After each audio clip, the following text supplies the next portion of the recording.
గుంటూరు నుంచి ఎగుమతి చేసిన మిర్చిలో కెమికల్ అవశేషాలు ఉన్నాయంటూ చైనా 3 కంటైనర్లను వెనక్కి పంపింది. ఇప్పుడు ఈ వ్యవహారంపై తీవ్ర చర్చ జరుగుతోంది. ఈ ఘటన అంతర్జాతీయ మార్కెట్లో గుంటూరు మిర్చి ప్రతిష్టను దెబ్బతీసిందా? ఎగుమతులపై ప్రభావం ఎంత అనే సందేహాలు వ్యక్తమవుతున్నాయి. రానున్న రోజుల్లో ధరలు తగ్గే అవకాశం ఉందంటున్న గుంటూరు మిర్చి యార్డ్ చైర్మన్ కుర్ర అప్పారావుతో మా ప్రతినిధి నాగేశ్వరరావు ఫేస్ టు ఫేస్. మంచి నాణ్యత నమ్మకమైన మిర్చి, అలాంటి మిర్చి ప్రస్తుతం చైనాకి వెళ్ళిన మిర్చి 3 కంటైనర్లు ఇబ్బందులు ఉన్నాయన్న ఉద్దేశంతో చైనా నుంచి వెనక్కి పంపించినట్లుగా మనకు తెలుస్తుంది. దీనిపై మాట్లాడేందుకు మిర్చి మార్కెట్ యార్డ్ చైర్మన్ కుర్ర అప్పారావు గారు మనతో ఉన్నారు. ఆయన అడిగి తెలుసుకునే ప్రయత్నం అయితే చేద్దాం. సార్ చెప్పండి, ఏంటి చైనాకి వెళ్ళిన కంటైనర్లు 3 దాకా వెనక్కి తిరిగి వచ్చినాయి అంటున్నారు, ఏంటి, ఎందుకు అసలు అలా జరిగింది ఏంటంటారు? మూడు సంస్థల వాళ్ళు పంపించినటువంటి మిర్చిని రిజెక్ట్ చేసినట్లుగా 3-4 రోజుల క్రితం తెలుసుకోవటం జరిగింది. అయితే దీనిలో క్రిమిసంహారక మందులు అధిక మోతాదులో ఒక టైప్ ఆఫ్ మెథోఫాస్ అనేటటువంటి క్రిమిసంహారక పెస్టిసైడ్ అధికంగా ఉందనే రీజన్ తోటి రిజెక్ట్ చేశారని తెలియటం జరిగింది. అయితే ఈ పురుగు మందుల వాడకాన్ని భవిష్యత్తులో ఆర్గానిక్ వైపు ప్రపంచ చూపు ఉంది. అందరూ ఆర్గానిక్ వైపే చూస్తున్నారు. రైతులందరూ కూడా భవిష్యత్తులో ఈ క్రిమిసంహారక వాడకాలను తగ్గించి మిర్చి డిమాండ్ పెంచాల్సిందిగా విజ్ఞప్తి చేస్తా ఉన్నాం. మీరు క్రిమిసంహారక మందులు తగ్గించినట్టయితే ఈ దేశాలకే కాకుండా అమెరికా, యూరప్ లాంటి దేశాలకు కూడా మనం మిర్చి ఎగుమతిని చేయొచ్చు. అలా క్రిమిసంహారక మందులు లేకుండా ఎగుమతి చేసినట్టయితే డిమాండ్ పెరుగుద్ది. డిమాండ్ పెరిగితే తద్వారా మిర్చికి రేటు బాగా పెరిగే అవకాశం ఉంది. రైతులు ఎవరో ఈ ఇష్యూని పెద్దదిగా ఆలోచించి ఆందోళన చెందాల్సినటువంటి అవసరం లేదు.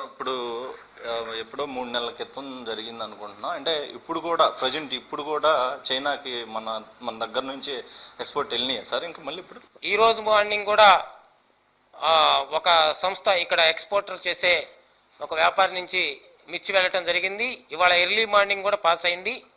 ఎటువంటి ఆందోళన చెందాల్సినటువంటి అవసరం లేదు. ప్రతిరోజు మిర్చి చైనాకి ఇక్కడ నుంచి ఎక్స్పోర్ట్ అవుతూనే ఉంది. ఏ విధమైన అంటే చిన్న పెద్ద ఎత్తున ఎక్స్పోర్ట్ అయ్యేటప్పుడు పురుగు మందుల అవశేషాలు ఉన్నాయి, కొన్ని దేశాలు రిజెక్ట్ అవటం ఇవన్నీ సర్వసాధారణమే. కానీ ఈ కొద్దిపాటి రిజెక్షన్ వలన రేటు ప్రభావితం అయిద్దని రైతులు ఆందోళన చెందుతున్నట్టుగా నాకు తెలిసింది. అలాంటి ప్రమాదమే లేదు, రేటు తగ్గే అవకాశమే లేదు. ఎటువంటి పరిస్థితుల్లో కూడా రేటు తగ్గదని ఎక్స్పోర్టర్స్ నుంచి కానీ ఇక్కడున్న వ్యాపార వర్గాల నుంచి కానీ మేము తెలుసుకోవటం జరిగింది. ఏ విధంగా కూడా రైతులు ఆందోళన చెందాల్సినటువంటి అవసరం లేదు, రేటు తగ్గే అవకాశం లేదని వ్యాపార వర్గాల నుంచి తెలుసుకుంటా ఉన్నాం. ఎక్స్పోర్టర్స్ కొంచెం అంటే రైతులు పండించేటప్పుడు ఏదైతే మందులు ఎక్కువగా వాడటం ఇలాంటిది ఉంటుంది, కొంచెం అవి చూసి వాడుకోవాలని కూడా చెప్తున్నట్లుగా తెలుస్తుంది. అయితే రైతులు బయట నుంచే ఆ మందులు తీసుకొచ్చుతున్నాం తప్ప మేము తయారు చేయట్లేదు కాబట్టి మరి మాకేం తెలియదు కదా అంటున్నారు. దీనికి సంబంధించి ఏమన్నా మీరు ప్రభుత్వం దృష్టికి మందులకు సంబంధించిన అంశంపై తీసుకెళ్లే అవకాశం ఏమన్నా?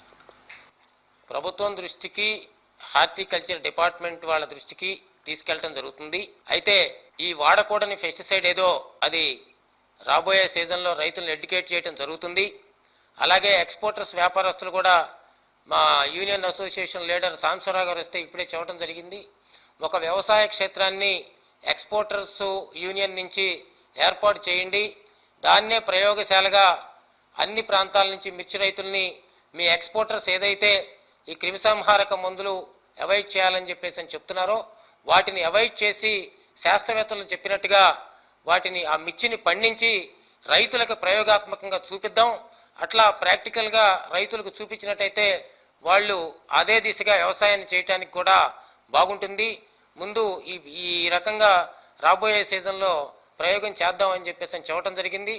వాళ్ళు కూడా దానికి సూత్రప్రాయంగా అంగీకరించడం జరిగింది. ఇట్లా మొత్తంగా చైనా నుంచి అయితే మాత్రం మన ఎక్స్పోర్ట్ వెళ్ళినా కూడా ఎలాంటి ఇబ్బంది లేదు. ప్రజెంట్ ఇప్పుడు కూడా వెళ్ళింది కాబట్టి. అయితే ఇంతకుముందు ఏదైతే 3 నెలల క్రితం ఆపినప్పుడు మిగతా ఇంకా ఏమన్నా అబ్జెక్షన్ పెడతంగానే ఏమన్నా ఉందా? ఇప్పుడు మళ్ళీ అంటే కొంతకాలం ఏమన్నా ఆపటం ఏమన్నా ఉందా చైనాలో? కానీ కంటిన్యూగా తీసుకుంటానే ఉన్నారు. అలాంటిదేం లేదండి.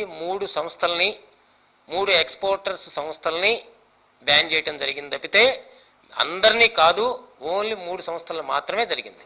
అంటే ఆ సంస్థలకు సంబంధించి ఏమన్నా అవశేషాలు ఎక్కువగా అంటే ఆ ముగ్గురికే ఎందుకు వచ్చింది అనుకోవచ్చు అంటారు? ఇది రొటీన్ కార్యక్రమంలో భాగం అనుకుంటున్నామండి. దీంతో పాటు మిర్చితో పాటే మామిడి కూడా ఒకటి రిజెక్ట్ అయిందన్నారు. ఇది రొటీన్ కార్యక్రమం, ప్రతి సంవత్సరం రిజెక్షన్స్ ఉంటాయి. లాస్ట్ మంత్ కూడా లంక నుంచి కూడా రిజెక్ట్ అయిందని చెప్పేసి మనవాళ్ళు చెప్పారు. ఇది అసలు పెద్ద ఇష్యూ కాదు, ఇంత పెద్ద ప్రాపకాండ చేయాల్సినటువంటి విషయం కాదు ఇది. ఇది మొత్తంగా చూసుకుంటే మిర్చి గుంటూరు నుంచి వెళ్ళే మిర్చి ఎలాంటి అవకతవకలకు సంబంధించి కానీ ఉండదు. ఏదైతే మంచి నాణ్యమైన మిర్చే ఇతర దేశాలకి పంపిస్తాం, అలాగే ఇక్కడ వాడుకుంటాం జరిగింది. రైతులు ఏదైతే పురుగు మందు అవశేషాలు ఎక్కువగా ఉండకుండా చాలా మంచి మందులు, ఒక నిబద్ధత ఉన్న మందుల్ని, ఏదైతే నాణ్యమైన మందుల్ని కొనుగోలు చేసి వాడకం చేసి పంట పండించుకునే విధంగా చూసుకోవాలని కూడా చెప్తున్న పరిస్థితి అయితే ఉంది. అదేవిధంగా చూసుకుంటే ఎక్స్పోర్టర్స్ కూడా దీనికి సంబంధించి ఏదైతే ఆ పురుగు మందులకు సంబంధించి ఇక్కడే ముందుగా పరీక్షలు ఉంటాయో అవి కూడా చూసుకొని పంపించుకుంటే కనుక ఎలాంటి ఇబ్బందులు కూడా ఉండకపోవచ్చు ఉండిద్ది అని ఏదైతే చైర్మన్ కుర్రా అప్పారావు గారు చెప్తున్న పరిస్థితి అయితే ఉంది. కెమెరా పర్సన్ వర్ధన్తో నాగేశ్వరరావు, ఐ న్యూస్, గుంటూరు నుంచి.